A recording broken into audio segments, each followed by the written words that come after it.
नमस्कार, शुभ संध्या। कैसे हैं आप सब? आदिवासिनी के मंच पे मैं भारती प्रवीण आप सबका बहुत स्वागत करती हूँ, हार्दिक अभिनंदन करती हूँ। आज हमारे साथ बहुत ही सशक्त एक महिला हैं जिन्होंने अपने जीवन में अपने दम पे अपना एक सितारा बुलंद किया और अपने साथ अपने समाज का, अपने माता पिता का नाम रोशन किया। अभिनंदन करके आमंत्रित करती हूँ आदरणीय पंकज मीना जी को, जो कि हमारी आज की अतिथिशाला की हमारी अतिथि हैं। बहुत स्वागत है पंकज जी आपका इस मंच पे। बहुत बहुत धन्यवाद भारती जी। घर से निकलते ही जैसा कि आप पहला भाग देख चुके हैं, ये हमारा आज का दूसरा भाग है। चलिए मैं आपके समक्ष पंकज जी का परिचय रखना चाहूँगी। पंकज मीना जी, आप डिप्टी कमिश्नर हैं कानपुर उत्तर प्रदेश में, और आप राजस्थान के सवाई माधोपुर जिले के गांव बरनाला की शान है, वो मान है जो जिसे कहना चाहिए बेटी रूप में उस गांव को जिसने पहचान दिलाई, क्योंकि आप वहाँ की पहली सिविल सेवा में जो जाने वाली बेटी हैं, और इससे पहले सिविल परीक्षा में आपसे पूर्व कोई गया नहीं है, तो आपने उस गांव को चमकाया है। भारतीय राजस्व सेवा के 68वें बैच की आप सफलतम छवि हैं, और अपने जैसा कि मैंने बताया गांव की प्रथम सिविल सेवा में चयनित बेटी हैं। अपने गांव में आपने कुछ युवाओं के साथ मिलकर काउंसलिंग और विद्यालय में मूलभूत सुविधाओं का संचार कर एक मार्गदर्शक के रूप में आप सामाजिक योगदान दे चुकी हैं। परिवार में आप 3 बहनें हैं जो कि बहुत ही अच्छे पदों पर आसीन हैं और उच्च शिक्षा प्राप्त कर चुकी हैं। एक आपके भ्रातर हैं और इनके जीवन साथी भी इनके ही समान एक सिविल अधिकारी के तौर पे कार्यरत है, और एक ये बहुत ही क्योंकि मातृशक्ति है तो एक प्यारे से बच्चे की एक मम्मी भी हैं, लेकिन सभी जिम्मेदारियों को बहुत बखूबी से निभाते हुए हमारे इस देश की प्रगति में अपना योगदान दे रही हैं। बहुत स्वागत है, पुनः हार्दिक अभिनंदन है पंकज जी का। और आप चूँकि रेवेन्यू डिपार्टमेंट में हैं, लेकिन महिलाओं से जुड़े मुद्दों पर भी आप अपने विचार रखती हैं, और आज इसी के लिए हम आपसे चर्चा करने वाले हैं। हमारा आज का विषय, चूँकि आप सभी दर्शकों को पहले से ज्ञात है, स्त्री सुरक्षा के बारे में आज हम चर्चा करेंगे पंकज जी से। मैं पंकज जी से चाहूँगी कि आप कुछ इस कार्यक्रम के लिए अपने शब्द यहाँ पर रखें। स्वागत है। सबसे पहले तो बहुत बहुत धन्यवाद भारती जी, आपने इतने अच्छे शब्दों में मेरा इंट्रोडक्शन करवाया। बहुत बहुत धन्यवाद आपका। और भारती जी ने मेरे इंट्रोडक्शन में बता ही दिया है। इसके अलावा बाकी तो मैं यही कहना चाहूंगी, जो अभी आपने कहा कि हमारे यहाँ पे देवियों की तरह पूजा जाता है नारी को, तो उसी चीज को लेके मैं कहूंगी कि सिर्फ नारी को पूजना ही जरूरी नहीं है, उसको देवी बना के रखना। अभी कुछ दिनों पहले नवरात्रे गए हैं, हमने कन्या पूजन सबने देखा, लेकिन साथ ही जब हम अखबार उठा के देखते हैं तो रोज हमारे सामने इसी तरह की घटनाएं आती हैं कि औरतों को दबाया जा रहा है, शोषित किया जा रहा है, कुचला जा रहा है, रेप, किडनैपिंग, हर दिन इस तरह की घटनाएं सुनने मिलती है। इसलिए इस परिप्रेक्ष्य में नारी सुरक्षा से संबंधित जो भी टॉपिक है वो बहुत ही इंपॉर्टेंट हो जाता है, और हम सबके लिए बहुत महत्वपूर्ण है ये चीज। और मेरा पर्सनली इसमें ये मानना है कि हम आधी आबादी सिर्फ स्त्री को ही मोटिवेट करके या समझा के इस प्रॉब्लम का सॉल्यूशन नहीं निकाल सकते हैं। इसमें इन चीजों का निदान तभी संभव है जबकि पूरी 100% आबादी एक पटल पे आके साथ में इन चीजों को, इसको, समस्या को समझे और इसके निदान की तरफ अपना योगदान दे। पर्सनली मानना है कि ये इस चीज में हम लोग, वही जो बात अभी मैंने कही कि जब तक हम अपनी बेटियों को समझाने के साथ साथ अपने बेटों को इसमें समझाने नहीं लगेंगे, अपने बेटों को इस चीज में, इस डिस्कशन में सम्मिलित नहीं करेंगे, तब तक इस चीज का सोल्यूशन थोड़ा सा मुश्किल दिखता है। क्योंकि हमें सिर्फ इफेक्ट को, मतलब हो जाने के बाद घटना का क्या सोल्यूशन हो, या फिर कि लड़की खुद को कैसे बचाए, इससे अच्छा ये होगा कि हम अपने बेटों को समझाएं कि क्या चीज ना हो। और मैं यहाँ पे ये भी कहना चाहूंगी कि महिलाओं की सुरक्षा को जो खतरा सिर्फ पुरुषों से ही नहीं है, साथ में होने वाली औरतें भी अगर इस चीज को समझें और एक स्त्री दूसरी स्त्री का भरपूर सम्मान करे, दूसरे को आदर दे, और ये ठान ले अगर एक स्त्री कि ना मैं शोषित खुद होंगी, ना मैं किसी और को होने दूंगी, ना वो चाहे वो मेरी बेटी हो, मेरी बहू हो, चाहे मेरी दोस्त हो, मेरे ऑफिस में कलीग हो, मेरे घर पे मेरे साथ में आने वाली मेरी हाउस हेल्प हो, कोई भी हो, तो मैं उसको भी उतना ही सम्मान दूंगी जितना सम्मान मैं खुद के लिए अपेक्षित करती हूँ। ये चीजें जब तक नहीं रिजॉल्व होंगी तब तक इन चीजों का निदान थोड़ा सा मुश्किल पड़ लगता है। तो इन सब चीजों के लिए अवेयरनेस जरूरी है। दूसरी बात आती है कि कई बार हम चाहते हैं कि हम इस दिशा में कोई स्टेप लें, लेकिन हमें इस जानकारी का अभाव, जैसे कि बहुत सारे लोगों को पता है कि किस सिचुएशन में मुझे कुछ करना चाहिए था, लेकिन उनको उसका कानून नहीं पता है कि कानून आपको क्या-क्या अधिकार देता है। तो जब तक आपको प्रॉपर कानूनों की जानकारी नहीं होगी, आपको अपने अधिकारों की जानकारी नहीं होगी, आपके मूलभूत अधिकार क्या हैं, एक स्त्री अगर उनसे जागरूक नहीं होगी, तो वो अपनी आवाज़ बुलंद भी नहीं कर सकती है। तो जैसे आज के, क्योंकि महिलाएं घर से बाहर भी निकल रही हैं, अपने कार्य क्षेत्र में कार्यरत है, जैसे कि आपको देखें तो आप एक घर से, गांव से निकलकर एक भारत के उच्च सेवाओं में आप चयनित हुए और वहां पर अपनी सेवाएं दे रहे हैं। तो इस तरह से हर क्षेत्र में महिलाएं कार्यरत हैं, लेकिन कहीं ना कहीं उस कार्य क्षेत्र में भी, उनके ऑफिसेस में भी ये माहौल उन्हें शायद नहीं मिल पाता है सुरक्षा का। तो वहीं पर भी और कुछ इस तरह की चीज़ें हो जाने से जो असुरक्षा के भाव आते हैं, उनके कारण कहीं ना कहीं घर वाले भी यदि ना चाहते हुए भी उन्हें इस तरह से वापस खींच लेते हैं कि क्या ये सुरक्षित माहौल नहीं है तो छोड़ो, नौकरी करना छोड़ो। तो ये कहीं ना कहीं महिलाओं का नुकसान इसमें ज़्यादा है। तो असुरक्षा के भाव जो अपने, यदि हम वर्क प्लेस की बात करते हैं, तो वहाँ पर ये जिसे आजकल एक नाम दिया जाता है हरासमेंट, तो हरासमेंट भी किस तरह का हो सकता है, उसको कैसे पहचाना जाए, इस बारे में कुछ बताएं आप। देखिए, हरासमेंट जो है यानी कि उत्पीड़न, किसी भी प्रकार का अनवांटेड फिजिकल या वर्बल बर्ताव जो कि आपको अनईजी फील करवाता हो, जिसमें कि आप कंफर्टेबल ना हो, आपको शर्मिंदगी या ह्यूमिलेटेड फील करवाता हो जो, और या फिर आपको मतलब शारीरिक या मानसिक स्थिति को डिग्रेड करता हो या आपको बुरा लगता हो। और ये चीज एक बार ना होके, एक बार कोई इंसिडेंट होता है तो आप एक बार को ये भी सोच सकते हैं कि शायद गलती से हो गया होगा, अनइंटेंशनली किसी ने मुझसे कुछ कह दिया। लेकिन अगर ये चीज जब रिपीट पे बार बार होती है, that is for sure a harassment only. और अगर आपकी मानसिक स्थिति को कोई चीज हैम्पर कर रही है तो वो हरासमेंट ही है। हरासमेंट जरूरी नहीं है कि कोई एक पर्टिकुलर कैटेगरी हम इसको डिनोट कर दें। तो that can be a physical harassment, mental harassment, sexual harassment, in economical harassment, और आपको साइकोलॉजिकल इमोशनल हरासमेंट भी हो सकता है। इनफैक्ट आज के टाइम में जबकि ऑनलाइन प्रेजेंस सबकी इतनी हो गई है, सोशल मीडिया की इतनी अवेलेबिलिटी है, तो साइबर बुलिंग करके एक टर्म है जो कि ऑनलाइन हरासमेंट में आता है। तो ये सब चीजें, अगर आपको कोई भी चीज ऐसी है जो कि आपकी मानसिक स्थिति और आपकी शारीरिक स्थिति में आपको अनकंफर्टेबल, अनईजी फील करवा रही, वो हरासमेंट ही है। इसको लेके हमारे यहाँ जो जो लॉज अलग अलग बनाए गए हैं, जैसे सेक्सुअल हरासमेंट को लेके अलग बनाया गया है, आप अपने घर के माहौल में होके भी हरास फील कर सकते हैं, तो उसके लिए डोमेस्टिक वायलेंस के लॉज हैं सारे हमारे पास में। तो इसी तरीके से अलग अलग टाइप के स्टॉकिंग को लेके अलग लॉज हैं। तो उसी तरीके से अगर आप किसी भी चीज में अनकंफर्टेबल हैं तो वो हरासमेंट की श्रेणी में जाता है। अगर हमें ऐसा महसूस होता है, पहली बात तो ये रही कि क्या हरासमेंट है या क्या असहजता है, वो हम पहचान चाहते हैं। लेकिन समाज में, जैसे शायद पाश्चात्य देशों में इस बात की थोड़ी सी स्वतंत्रता महसूस होती है, लेकिन यहाँ पर स्त्रियाँ मर्यादाओं में, संस्कारों में इतनी जकड़ी हुई रहती हैं। शायद स्वयं उस पर अमल करें, लेकिन सामाजिक बंधनों के माध्यम से भी वो जकड़ी रहती हैं। तो वो कई बार, जैसे यदि घर में आपने बात की कि घर में भी इस तरह का माहौल हो सकता है, घर में रिश्तों की मर्यादा या फिर बदनामी के डर से कई बार कह नहीं पाती हैं, तो ऐसे किस तरह से निपटा जा सकता है कि वो पारिवारिक माहौल भी खराब ना हो, या फिर क्या ऐसे तरीके हो सकते हैं जिससे इस परिस्थिति या इस तरह की परिस्थितियों से निपटा जा सके?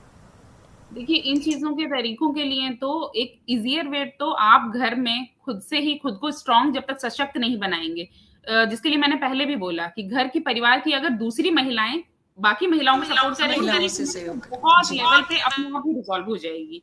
लेकिन अगर वो आपके साथ में नहीं होता है तो, और घरेलू माहौल में अगर ऐसा कुछ भी हो रहा है, तो ये सब कुछ डोमेस्टिक वायलेंस के अंतर्गत आता है। अब डोमेस्टिक वायलेंस जहां जब हम बोलते हैं तो इसका मतलब ये बिल्कुल नहीं है कि एक पति अपनी पत्नी को प्रताड़ना दे रहा है वही एक चीज डोमेस्टिक वायलेंस है, ऐसा बिल्कुल भी नहीं है। डोमेस्टिक वायलेंस का मतलब है कि घर परिवार में रहने वाली कोई भी महिला, चाहे वो पत्नी हो, चाहे बेटी हो, चाहे बहन हो, चाहे माँ हो, किसी भी रिश्ते से बंधी हो, और उसमें भी ये मतलब बिल्कुल नहीं है कि मारपीट होगी, फिजिकल वायलेंस होगा, वो ही एक डोमेस्टिक वायलेंस है।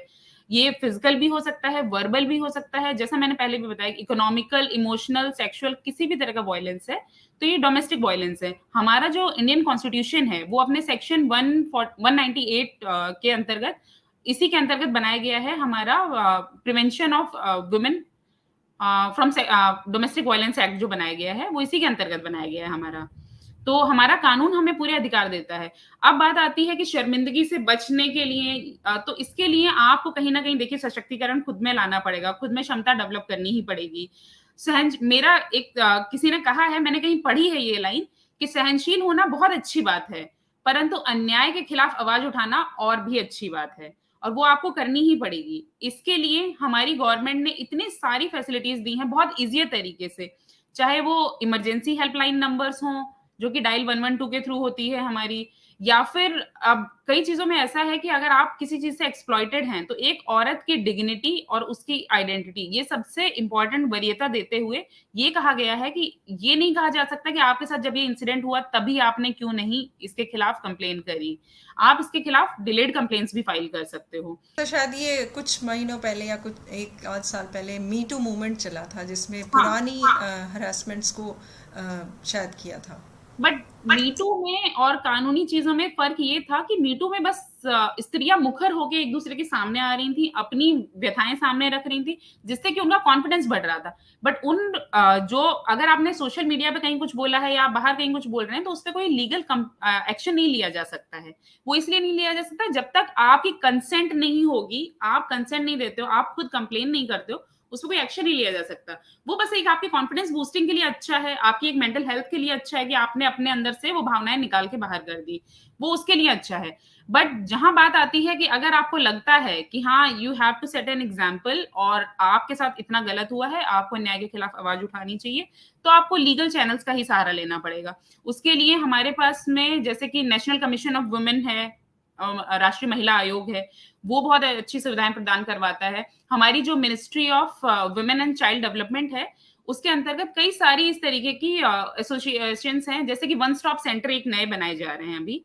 तो उसमें क्या है कि किसी भी प्रकार से आप इमरजेंसी या नॉन इमरजेंसी सिचुएशंस में भी एक सिंगल स्टॉप सेंटर दिया जाएगा। कोई भी औरत किसी भी प्रकार के वायलेंस से प्रताड़ित है तो वो एक जगह जाएगी, उसको सारे तरीके के सॉल्यूशंस एक स्थान पे मिलेंगे। इसी तरीके से अभी जिसकी हमने बात करी, ministry of women and child development के साथ में मिलके मिनिस्ट्री ऑफ होम अफेयर्स, इन दोनों के कोलैबोरेशन में एनविसाज्ड है, ये अभी तक प्लान्ड है, ये अभी धरातल पर नहीं है, लेकिन इसमें चल रहा है महिला पुलिस वॉलंटियर्स का कंसेप्ट। वो क्या होगा कि पुलिस और कम्युनिटी के बीच की एक लिंक बनेंगे ये। तो औरत, जिससे कि अगर मान लीजिए डायरेक्टली आप पुलिस के पास जाने में थोड़ा हिचकिचाते हो, आप घबराते हो, तो आप ये महिला पुलिस वॉलंटियर्स जो होंगे, आप इनके पास जाइए, इनसे बात करिए, ये आपको सही सलाह भी देंगे और इनको कानूनी तरफ से भी बैकिंग देंगे, ये आपके लिंक के काम करेंगे। तो इसी तरीके से तमाम हमारे पास कानून है, तमाम तरीके हैं कि किस तरीके से चीजों से निपटा जाए। अगर आप इस चेन को बढ़ने देंगे तो you are setting a very wrong example. आपकी बेटी है या आपसे छोटी बहन है तो आप उसके आगे बहुत ही एक गलत एग्जाम्पल सेट कर रहे हो। तो आपको अगर इस चेन को ब्रेक करना ही होगा, अगर आप ये चाहते हो कि आने वाली पीढ़ियां या आने वाली कोई भी और लड़की दोबारा आपकी वाली कंडीशन को फेस ना करे, अगर आपके साथ कुछ भी इतना गलत है तो आपको आवाज उठानी ही चाहिए। सेक्शन है 228A जो कि आपका राइट टू प्राइवेसी देता है। इसके अंतर्गत अगर कोई भी रेप विक्टिम है, सेक्सुअल असॉल्ट विक्टिम है, तो उसकी आइडेंटिटी को रिवील कर कोई नहीं कर सकता है, ना पुलिस ना मीडिया, कोई नहीं। इनफैक्ट जुडिशियल जितनी प्रोसीडिंग्स होगी, जितना लीगल डॉक्यूमेंटेशन होगा, जो जजमेंट भी पास होगा, तो उसमें भी you will be termed as a victim only. आपका नाम कहीं नहीं आएगा, आपका परिवार की जगह कहीं नहीं आएगी। तो इन सब के लिए तो ऑलरेडी हमारे, और इसका उल्लंघन करने पे पुलिस, और अगर कोई भी इसको उल्लंघन करता है तो काफी स्ट्रिक्ट पनिशमेंट्स हैं इसके खिलाफ। तो ऐसा नहीं है कि आपकी आइडेंटिटी को और आपको शर्मिंदगी एहसास पहली बात तो मेरा तो ये मानना है कि आपने अगर कुछ गलत नहीं किया है तो आपको शर्मिंदा होने की कोई जरूरत है ही नहीं है। बट अगर फिर भी आप चाहते हैं तो और वैसे भी इन ऐसे किसी भी केस में आपकी आइडेंटिटी को बाहर रिवील नहीं ही किया जाता है, क्योंकि हमारी सोशल जो अंडरस्टैंडिंग है, जो हमारा सोशल फैब्रिक है, वो इसी तरीके से है कि हमारी जुडिशरी भी इस चीज को समझती है और हमारे कानून लॉ मेकर्स भी इस चीज को सब समझते हैं कि हमारे यहाँ पे आइडेंटिटी, सेल्फ रिस्पेक्ट, डिग्निटी, इसकी वरीयता दी जाती है, इसीलिए हमारे कहीं पे भी नाम बाहर पब्लिसाइज नहीं किया जाता है।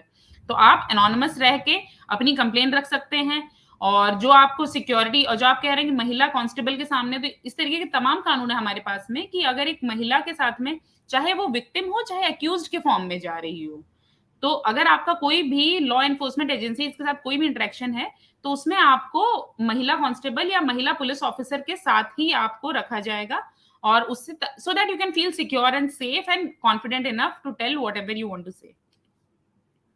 चूंकि बात है कानून बन चुके हैं, और यदि आप नहीं भी जानते हैं तो आप किसी भी पास में जो भी आपके थाना है या कोई भी कानूनी सुरक्षा का दायरा है, वहाँ पर जाकर आप कर सकते हैं। लेकिन कभी कभी ऐसा होता है, हम सब कुछ जानते हुए भी जाने क्यों एक वही जो हमने पहले चर्चा की कि शर्मिंदगी के उस माहौल में हम जाना नहीं चाहते हैं। जैसे यदि रेप की गई महिला है, वो पूर्णतया निर्दोष है, लेकिन समाज के दायरे में वो कहीं ना कहीं असहज महसूस करती है। तो इस असहजता के लिए, समाज के लिए आप क्या संदेश दे सकते हैं कानून के दायरे में रहते हुए?